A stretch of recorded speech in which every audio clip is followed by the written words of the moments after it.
Hello, hello, hello. Welcome back to my channel. It is me, it is I, it is she, it is her, it is thee, it is who, it is Rosie Rosette 2020. Pow.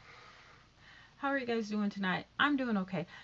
One thing I just wanted to just touch up on because um, apparently, apparently, apparently, Alpo, he's passed away. Okay, apparently, just or allegedly, not apparently, allegedly, Alpo's passed away. Okay, and I was looking at Gully.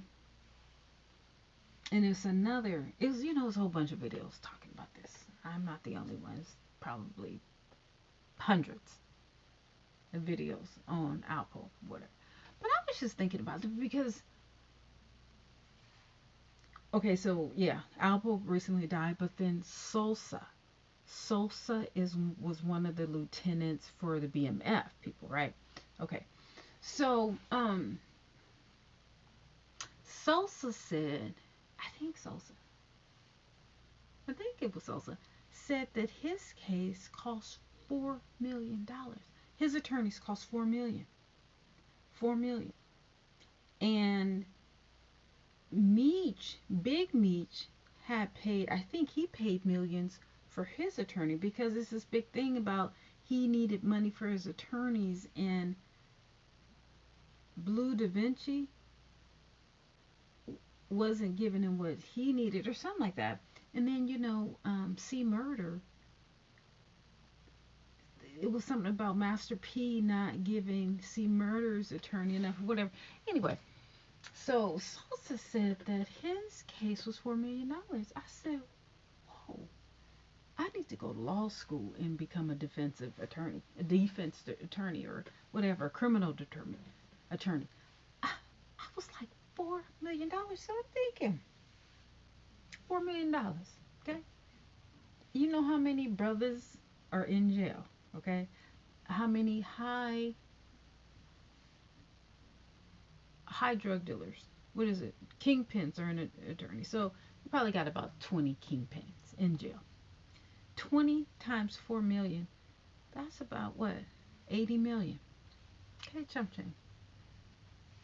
So I'm thinking, okay, let's get into what it is to become a drug boy, a drug dealer, a kingpin, a lieutenant.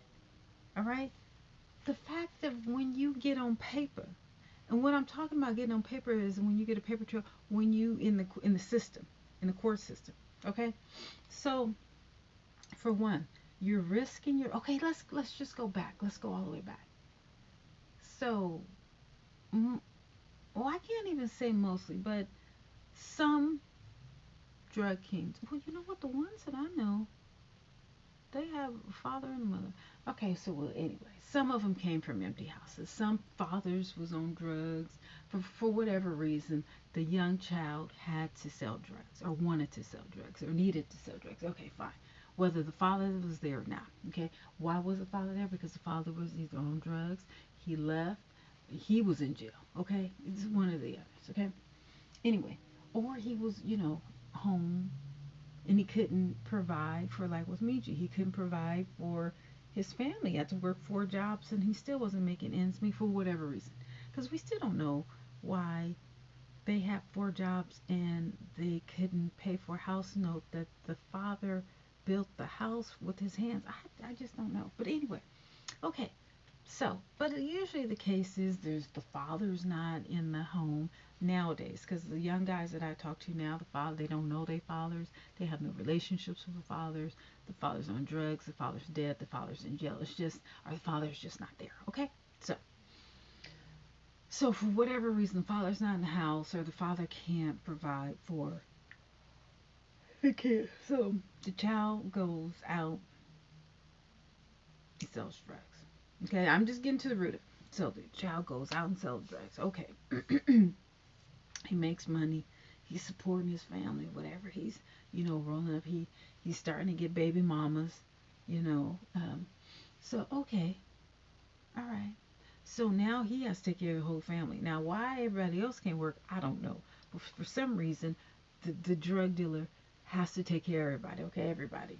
The mama, the baby mamas, the kids, the cousins. He, for some reason, he has to take care of everybody and everybody can't work, okay?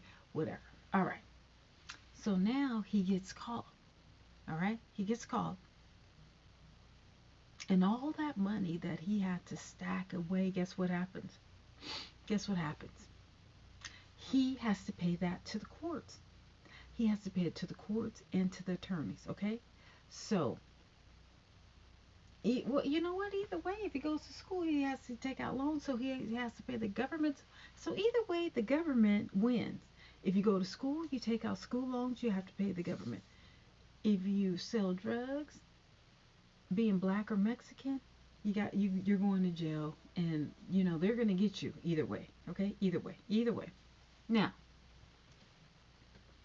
once he's on paper, he has to pay the courts. He has to go to court. He has to go to jail. So once he goes to jail, listen to this. Once he goes to jail for whatever time, so while he's in jail, he's desensitized. He's desensitized, and then he's being screwed in booty. So what they were saying, because Gully was saying, yeah, because someone was like, oh, they were talking about Wayne Perry, and saying that he's Muslim now, but someone was saying that I guess he's gay or whatever. And then Gully was like, oh, you guys go to jail and you guys get screwed in the booty. I was like, you know what?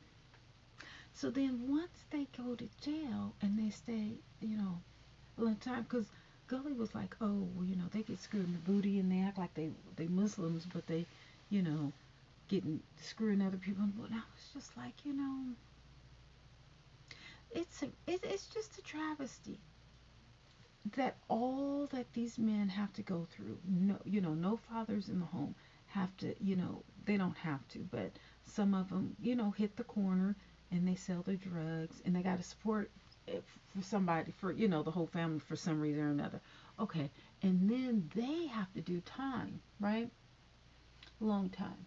Now you got these white boys out here who doing, where do white boys get their drugs? Because they do a lot of coke. They do a lot of coke, meth, crystal, heroin or whatever. Well, who supplying black? I know black folks ain't supplying. They don't even know black people. So why aren't all these people being put in jail? But anyway, maybe because they got fathers. I don't know. Their fathers. I don't know. I don't know. So anyway, so now you got all of these black men and Mexican men. Because remember I told you about the guy who I saw at El Polo Loco, and he was, trying to hit on me, and then he asked me if I was trans, and then he was telling me how he sucks and gets it in the butt, and I was just like, what? But you know what? That was a symbol of what these men have to go through. They have to be macho, but yet they're on the DL, they're gay, but then they have to have family. Because I told you, the guy showed me a picture of his daughter and said it's by a black woman because he likes dark meat. But then he's sucking because he's been to jail, and he told me about that. And then he's sucking and screwing, and I was like, whoa. And then he's a gang member. That's just a lot. That's a lot. That's a lot. That's a lot. He's on the DL. Well, I guess he wasn't on the DL. I don't even know if he was bi, because he was like, yeah, I can suck a good. I was like, what? I just have never, the guys that I know, either you're gay or you're straight. I don't know too many guys on the deal. I'm from San Francisco. If you're gay, you're gay. It ain't nothing to hide. It's celebrated. If you're straight, you're straight. But now you don't know. And then the guys who've been in jail for a long time, or the ones that keep going back, you're like, well, did what kind of life do you live? Because I heard in jail, everybody gets down. That's what I heard. Everybody gets, but that's the jail culture. Once you come out, you go back to being straight. But then if you've been getting hit on for the past 10, 20 years, then when you get out, and then I see a lot of guys who, like this guy, which he was kind of, I thought he was gay, right? But he said he had a child, so I'm just like, okay. But then I see him run around and tap other guys, on the shoulder. And then this other guy, he was really handsome. Oh my God, he was real handsome. But he was running after this gay guy, and he thought he just had a child, but the child wasn't his. I was like, you know what? I just sit down and peep the whole scene. I just peep the whole scene. I'm just like, mm.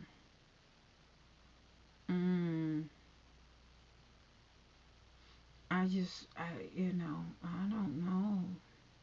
It's too many DL Negroes out here, especially in California.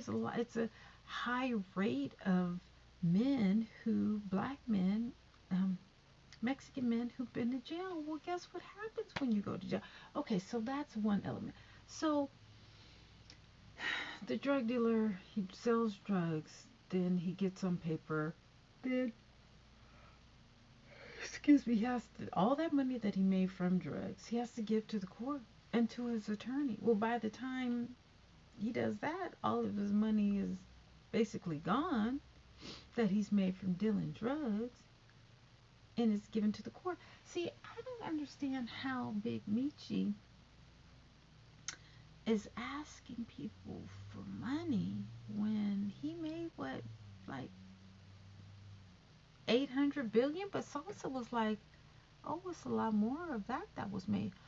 But Salsa said he was holding 4 million for Michi when he got arrested, and he was asking Michi, okay, what do you want me to do with this money? Because he was supposed to deliver it somewhere else, but then when he heard that Meech got caught up, he was trying to get to him like, okay, where do you want, who do you want me to give this money to?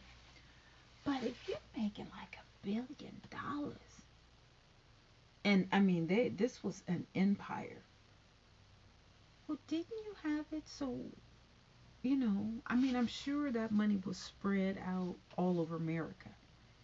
It ain't nobody like who you gave some stacks to and said, and I'm talking about somebody that's like on the under, like some old rich woman that you guys could have laundered the money and said, okay, I need you to hold this so that if something happens to me, I'm gonna need you to give it to this person, to this person. Not Salsa, but like somebody that's under that has nothing to do with the dope game. Like a President Obama or something, or a Puffy. Like maybe a Ti. I don't know. Who has enough money? Okay, so like how Apollo told or asked Todd to hold his motorcycles or whatever while he went in and sat down for a minute. You see what I'm saying? Like Todd and, oh Lord, what's her name? What is her name? What is Todd's name? Oh my God, the girl on the Housewives of Atlanta. You know who I'm talking about. Anyway, they have nothing. Well, I don't know. They have nothing to do with it. I mean, but you know what I'm saying? Like somebody who is square, whose money goes long, and they can hold it without the governor, flagging him or something. But I'm just like, anyway, so once you get caught, like all of that money is erased that you made, basically. You know what I'm saying? Like basically, unless you with a baller or something, or a boss who can launder that money, or throw it in real estate or something like that. Anyway, so my point is this: they sell drugs, they make the money, but then they get caught or they get assassinated. Like Alpo. So is it worth that 5 years that you balling out of control, or maybe 10 years? If you got to sit down for 25. Like, it's just not fair. It's not fair how they're doing black and brown men over drugs when everybody's doing drugs. And that's what I have a problem with this Travis Scott thing.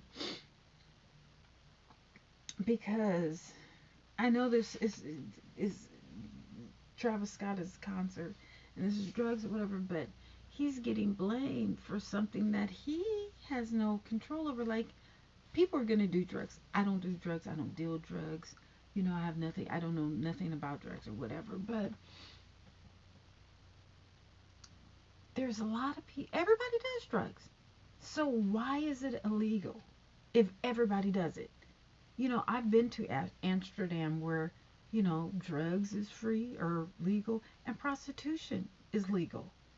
And it's fine. You know, you don't see a lot of people homeless on the street. You know, I didn't see any homeless people on the street in Amsterdam.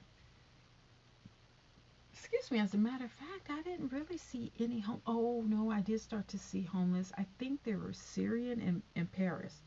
There's a lot of homeless Syrians in Paris. I did see those. The last time I went, I did see a lot of those. But before then, I didn't see much homeless people. Not like out here. Oh no, I saw oh, I got to do a video of that. Shoot, there was a video of the homelessness in Oakland, California, right along that street where Laney College is. Whoa, whoa, it's bad. But you know what is bad in? It's bad in San Jose. Is a large portion of homeless people in San Jose, and that's why I do it at least once to twice a week, maybe three times. I just, you know, I try and cook up something and do what I can do. It's a lot, and I mean a lot, but it's easy to be homeless. It's too damn expensive out here, and they don't have enough adequate housing. What hell? They tear down all them projects. I mean, yeah, they were dingy and, you know, infested or whatever, but it was a roof over people's head. Where are all these people gonna go? Now they gotta rebuild these buildings. No, no, no, no, no. Oh, this hurts. This itches. No, no, no. So it's just and it's a cycle. It's a cycle. It's a cycle. And I thought that, you know, when I grew up in the 80s or 90s, that, you know, that these cycles would break. But actually, most of the drug dealers that I know that are still alive, they're doing very well. They're doing very homes, good jobs. You know, they're on the up. Now I don't know what they if they still in it, but you know, actually all of them are doing very well, very well. Um, but then I didn't grow up in like the ghetto. I didn't grow up around projects. So in my area, you know, people out in Lakeview, San Francisco, there's no projects in Lakeview. None. None. Oh, maybe there might have been. No, those were just maybe there was low income, but no project. You know, like Hunters Point or um, Double Rock or Sunnyvale. No, we didn't have projects in Lakeview. So maybe that's why. But even no, yeah, most of the guys who did, you know, drugs, who were big in the drug game, then I know they all have homes and, you know, they're doing well.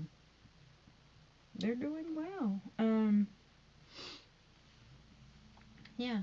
But I mean, if you already know that hustle, and if you never got caught up, or if you ever did a little time or whatever, you got back out, you're like, okay, this is not it. Then you know how to get whatever you need to get, right? But it's that paper trail. You know, once you get into the system, you always gotta pay the court. You gotta go to jail, so you gotta pay your life with your life and your time, and then you know you lose out on, you know, your kids, and then, you know, hopefully your kids don't become, you know, drug dealers or prostitutes or whores or strippers or drug addicts. You know, it's just that cycle, and I was just like, is it worth it? Because when Salsa said it cost him $4 million for his attorneys, I was like, oh no, because he paid millions, Big Meech paid millions, but Southwest T is really smart. He got a defendant, public defendant, so he didn't put all his money in a, you know, an attorney. I don't know. it's just interesting how, again, how black and brown men are unjustly, scrutinized for the drug thing, and then you have the white and Asians who do drugs too. You don't see them in jail like us. You just don't. Okay, well, I was just thinking about that. All right, talk to you guys later. Bye.